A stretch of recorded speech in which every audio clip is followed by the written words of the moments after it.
નમસ્કાર નડિયાદ ચેકપોસ્ટ લાઈવમાં ગૌતમસિંહ આપનું સ્વાગત કરે છે. ઇલેક્શનની પૂર બહારમાં મોસમ ખીલી છે અને એ મોસમના અનુસંધાનમાં હું મારી નડિયાદની વાલી જનતાને એક બાબત જણાવવા માંગુ છું. દરેક વર્ગના લોકો આ બાબત જરા શાંતિથી સાંભળજો. હું જાહેર જીવનમાં પત્રકારનું કામ કરું છું, પિટિશન રાઇટરનું પણ કામ કરું છું. એટલે મારી સામે ઘણા એવા લોકો આવતા હોય છે કે જે લોકો પોતપોતાના પ્રશ્નો રજૂ કરતા હોય છે કે અમારે તો આમ થયું, અમારે તેમ થયું, અમારા એરિયામાં તો આવું છે, અમારા એરિયામાં તો આવું છે. કોઈ અમારું સાંભળતું નથી, કોઈ અમારી ફરિયાદને બહુ ધ્યાનથી આપતું નથી, એફઆઈઆર નોંધતા નથી કે મહેસૂલ વિભાગમાં અમારી એન્ટ્રીઓ પડતી નથી, કાયદેસર કાગળિયા હોય તો પણ અમને હેરાન કરવામાં આવે છે. બધું ઘણું બધું છે એવું બધું.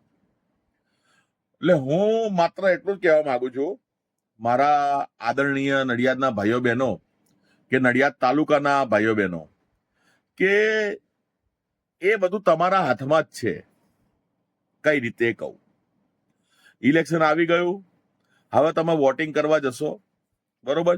બધા અલગ અલગ પ્રકારના પક્ષો પોતપોતાની રીતે પોતાનો પ્રચાર કરશે અને તમને મેનિફેસ્ટો આપશે કે તમારી બાબતે તમારા એરિયામાં એ ઇલેક્શન જીત્યા પછી શું કામ કરશે એ બાબતે, બરાબર છે.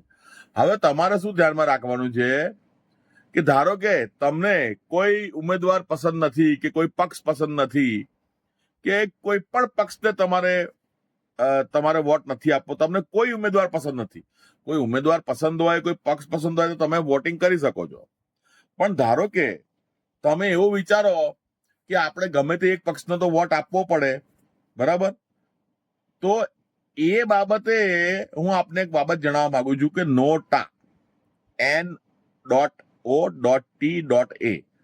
N.O.T.A નોટા એટલે નન ઓફ ધી એબાઉ, એટલે નન ઓફ ધી એબાઉ એટલે છે જે સ્વિચ હોય છે, જે બટન હોય છે વોટિંગ કરવાનું, એ ઈવીએમ મશીનમાં છેક નીચે હોય.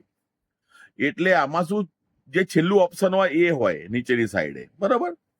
હવે એમાં કેવું હોય કે તમારે વોટ નથી આપવો, કોઈ પક્ષને નથી આપવો, પણ તમારે વોટ આપવો છે.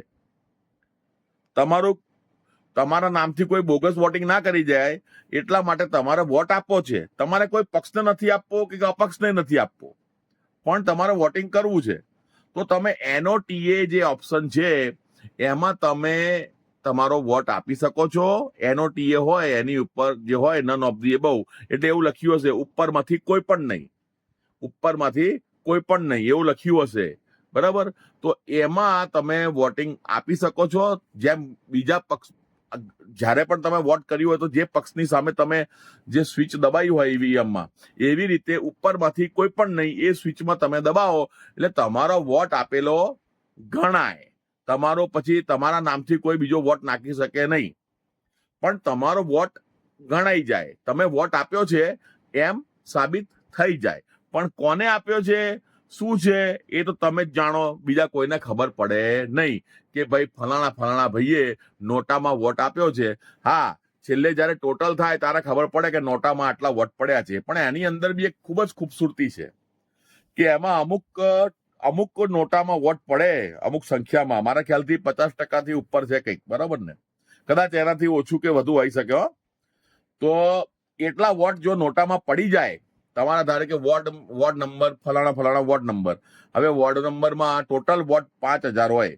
હવે 5000માંથી 5000માં 2500 2500 થી વધુ જે છે વોટ નોટામાં પડે કોઈ પણ પક્ષની, એની કોઈ જે ઉભો રહ્યો હોય જે ઉમેદવાર, તો એ ફરીથી એ વ્યક્તિ ક્યારેય પણ ઇલેક્શનમાં ઉભો રહી શકે નહીં. એટલે આ ખૂબ જ સારી વ્યવસ્થા કરેલી છે અને નોટા બાબતે જરૂરથી જાણકારી લેજો. જે ઓબ્ઝર્વર હોય એમને મળી આવો. સર્કિટ હાઉસમાં મોટે ભાગે ઓબ્ઝર્વર રોકાતા હોય છે ઇલેક્શનના. ના ખબર પડે તો મહાનગરપાલિકાના કમિશનરશ્રીને મળો, ત્યાંય ના ખબર પડે તો કલેક્ટરશ્રીની ઓફિસમાં જાઓ, મામલતદારશ્રીને મળો. જે પણ જાણકાર હોય એની પાસેથી આ નોટા વિશેની જાણકારી લેજો. મને જેટલી ખબર હતી મેં જાણકારી આપી દીધી. આમાં થોડુંક આગુ પાછું હોઈ શકે, બરાબર છે, પણ આ મેં તમને એડવાન્સ એટલે જ મેં કહીને આપ્યું. પણ NOTA નું ઓપ્શન ઉપરમાંથી કોઈ નહીં, નન ઓફ ધી અબાઉ, એ તો હોય છે જ ઈવીએમમાં, બરોબર. એમાં કશું બાંધછોડ નથી, એ તો હોય છે જ. નીચેની સાઈડે હોય ત્યાં આગળ દબાઈ દો એટલે તમારો વોટ આપેલો ગણાય, પણ કોઈ પક્ષમાં ના પડે, પણ નોટાના ઓપ્શનમાં પડે. એટલે કે તમે પક્ષ આપ્યો એટલે વોટ આપ્યો એમ. તમારું પેલું જે ગણતરી છે એ તમારા નામ આગળ ખાલી ના રહે કે આ ભાઈએ વોટ આપ્યો નથી એમ. જય હિન્દ, જય ભારત.